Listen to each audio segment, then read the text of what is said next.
Corona virus এই শব্দটি কম বেশি সবারই শোনা, কিন্তু এই বিষয়ে কিছু ভুল তথ্য আমরা ইন্টারনেটে দেখতে পেয়েছি। যেমন কোনো পার্সেল বা অনলাইন থেকে কেনা যে কোনো জিনিস যদি চীন থেকে আসে তবে সেটা একদম নেবেন না। তো এগুলো নিয়ে ডিসকাস করার আগে আমি এই ভাইরাসের বিষয়ে পুরো আলোচনা করছি, আর যা আমি নিজে মন মতো একদম বলছি না।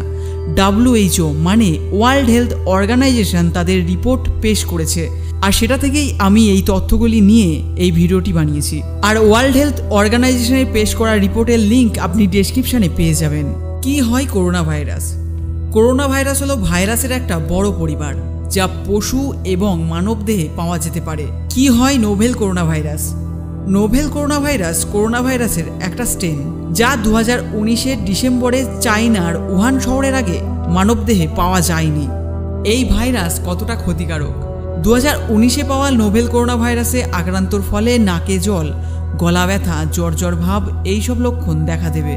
কিন্তু এটা কিছু জনের জন্য বেশ ক্ষতিকারক, যেমন নিউমোনিয়া বা শ্বাসকষ্ট হতে পারে, এবং বয়স্ক লোক বা যাদের চিকিৎসা চলছে যেমন হার্টের পেশেন্ট বা সুগারের পেশেন্ট, তারা এই ভাইরাসের ফলে মারাত্মক রোগাক্রান্ত হতে পারে।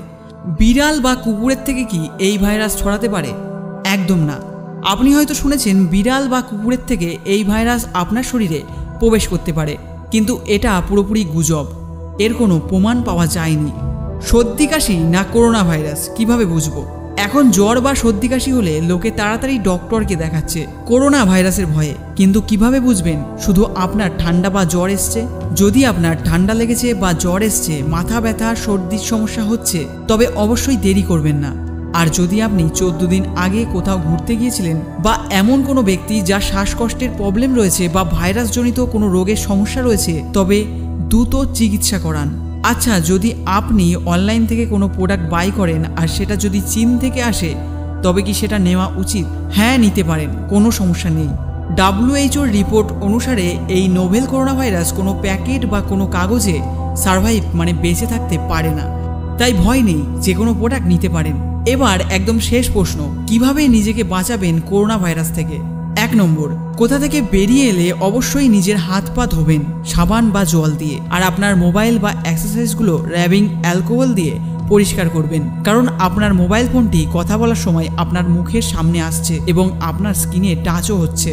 2 নম্বর, কাঁচা মাংস বা কাঁচা সামুদ্রিক মাছ একদম খাবেন না। মাছ বা মাংস ভালো করে রান্না করে তবেই খাবারে রাখুন। 3 নম্বর, এমন কোনো ব্যক্তি যে আগে থেকে ভাইরাসে ইনফেক্টেড তার থেকে দূরত্ব বজায় রাখুন, কারণ তার শ্বাস প্রশ্বাসের মাধ্যমে তার ভাইরাস আপনার শরীরে ট্রান্সফার হতে পারে। তো বন্ধুরা, আজকের ভিডিও এই অবধি। ভিডিওটা সবার সাথে শেয়ার করুন, কারণ চায়নাতে অনেক মানুষই এই ভাইরাসের ফলে ইনফেক্টেড এবং মারাও গেছে। আর তাছাড়া ইন্ডিয়া, বাংলাদেশ এবং সৌদি আরবে কিছু কেস এমনও পাওয়া গেছে। তো যাই হোক, ভিডিওটা ভালো লাগলে অবশ্যই লাইক করবেন, আর এরকম জেনুইন ইনফরমেশন পেতে চ্যানেলটা সাবস্ক্রাইব করে বেল আইকন প্রেস করবেন। আবার দেখা হবে পরের ভিডিওতে, ততক্ষণ ভালো থাকবেন, সুস্থ থাকবেন।